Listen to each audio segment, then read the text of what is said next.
I have spent 2 decades meticulously learning chopstick etiquette, so that when I sit down for dinner, I don't disrespect my father, so that when I ask for more, I don't drag my grandma through the mud, so that when I am finished eating, I get up and clear the dishes. Someone once told me I come from an oppressive home, some kind of an exotic that has sculpted me submissive as if that were some kind of privilege, or a compliment. Miss Model Minority. I pour the tea at dim sum. I served you my favorite cuts and foreign greens. You smirked and asked if I always did. Well, truthfully, I expected you to. But we come from different homes.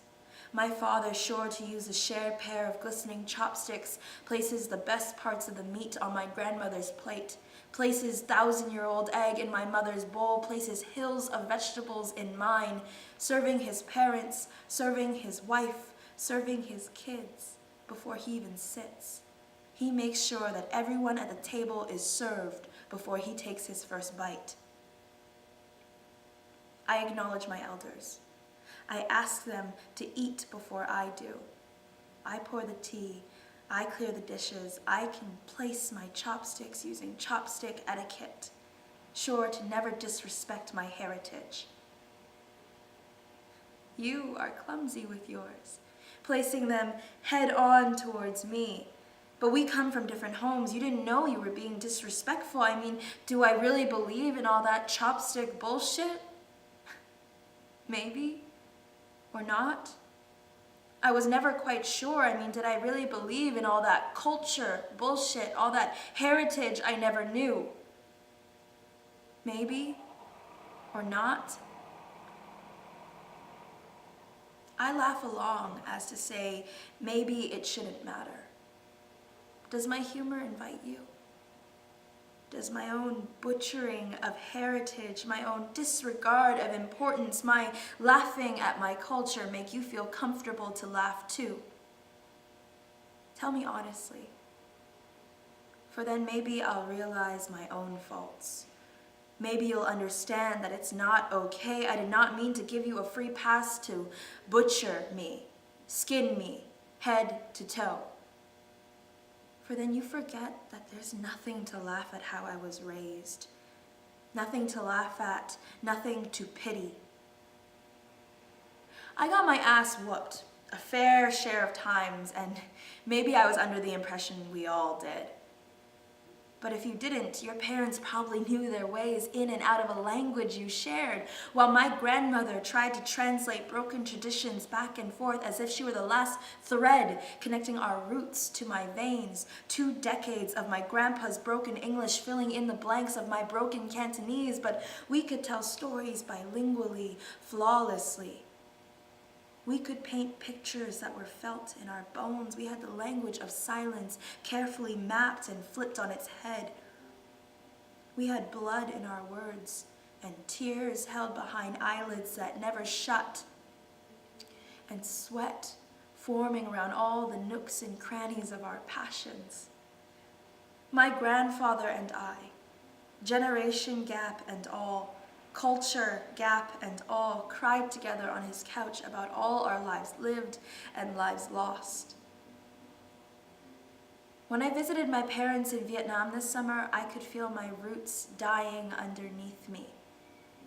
My feet unsure of where they stood, unfamiliar with the heat. The water was asking me to drown. Air just a little too thick, unfamiliar soil, unfamiliar ground. Southern accents being butchered by my west. Northern taste unfamiliar to my buds. Ears hearing the heavy flow of a language I never learned or ever tried to.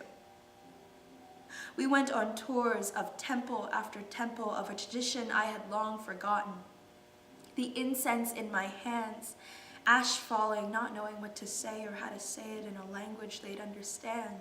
So, I know my chopstick etiquette, but I don't know the ways in and out of my own home.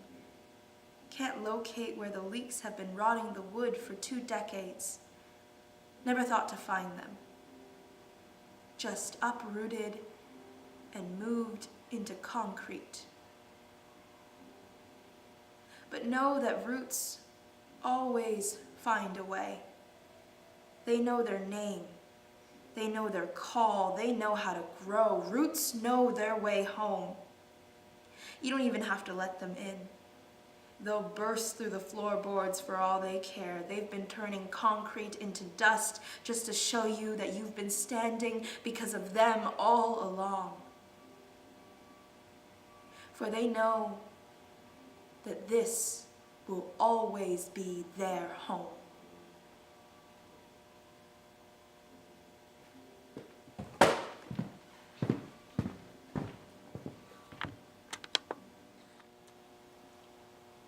You don't have to come with me. That sounds like a trap. It's really not. I understand if you don't want to go.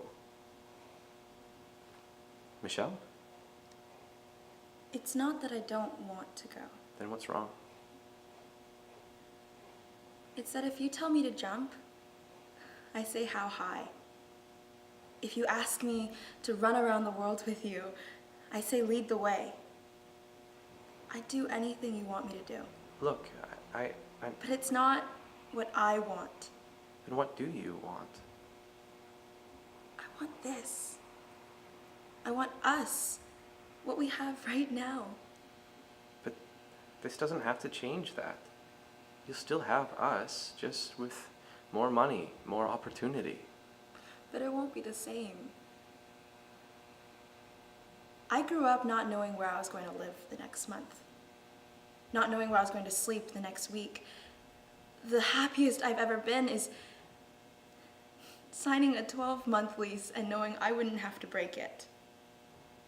I don't need fancy parties or yachts and designer dresses. I just need to feel solid ground under my feet. I just need Honey. You and me living for each other, not for anyone else.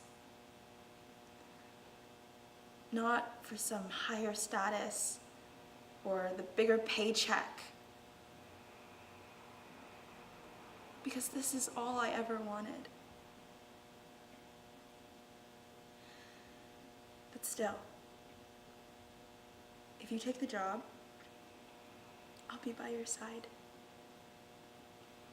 Just remember when you're schmoozing with the people in their fancy suits and beautiful dresses, that I'm there for you. Not for the money, just for you. And I hope you'll be there for me too. I love you. I love you too.